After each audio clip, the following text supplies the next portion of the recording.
जिन और आलसी साधु की कहानी। एक बार की बात है, एक गांव में एक ब्राह्मण रहता था। वह सुबह उठता, नहाता, पूजा करता, खाना खाता और फिर सो जाता था। उसके पास किसी भी चीज की कमी नहीं थी। एक बड़ा खेत, खाना पकाकर देने वाली एक सुंदर सी पत्नी और दो बच्चों का अच्छा परिवार था। सब कुछ होने के बाद भी ब्राह्मण के घर वाले एक बात से बहुत परेशान थे। वो बात ये थी कि ब्राह्मण बहुत आलसी था। वो कोई भी काम खुद नहीं करता था और दिन भर सोता रहता था। एक दिन बच्चों का शोर सुनकर ब्राह्मण जग गया और उसने देखा कि उसके दरवाजे पर एक साधु महाराज आए हैं। ब्राह्मण और उसकी पत्नी ने साधु महाराज का स्वागत किया और उन्हें भोजन कराया। भोजन के बाद ब्राह्मण ने साधु की खूब सेवा की। साधु महाराज उनकी सेवा से बहुत प्रसन्न हुए और उन्हें वरदान मांगने को कहा। ब्राह्मण ने वरदान मांगा कि मुझे कोई भी काम ना करना पड़े और मेरी जगह कोई और मेरा काम कर दे। तब साधु उसे वरदान में एक जिन देते हैं और साथ में ये भी कहते हैं कि जिन को हमेशा व्यस्त रखना।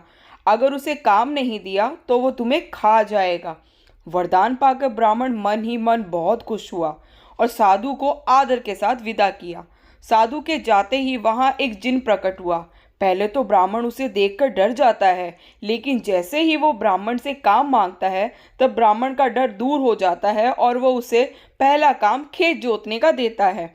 जिन वहां से गायब हो जाता है और ब्राह्मण की खुशी का ठिकाना नहीं रहता।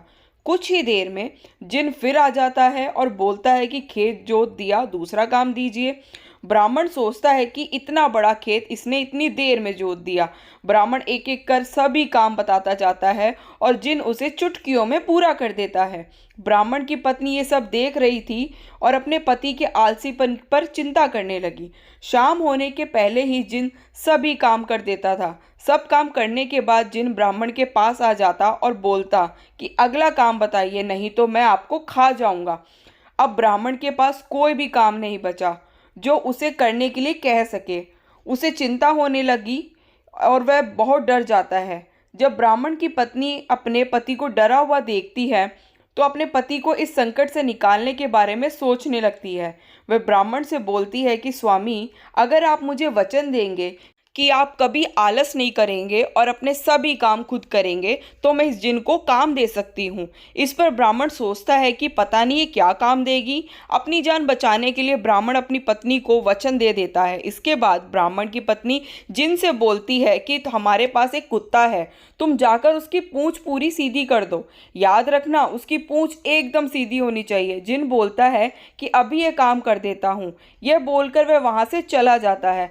लाख कोशिश के बाद भी वह कुत्ते की पूंछ सीधी नहीं कर पाता और हार मान लेता है। हार कर जिन ब्राह्मण के यहाँ से चला जाता है। उस दिन के बाद से ब्राह्मण अपने आलस को छोड़कर सभी काम करने लगता है और उसका परिवार खुशी खुशी रहने लगता है। कहानी से सीख हमें यह मिलती है कि हमें कभी आलस नहीं करना चाहिए। आलस करने से हम मुसीबत में फंस सकते हैं। इसलिए हमें आलस छोड़कर अपना काम खुद ही करना चाहिए।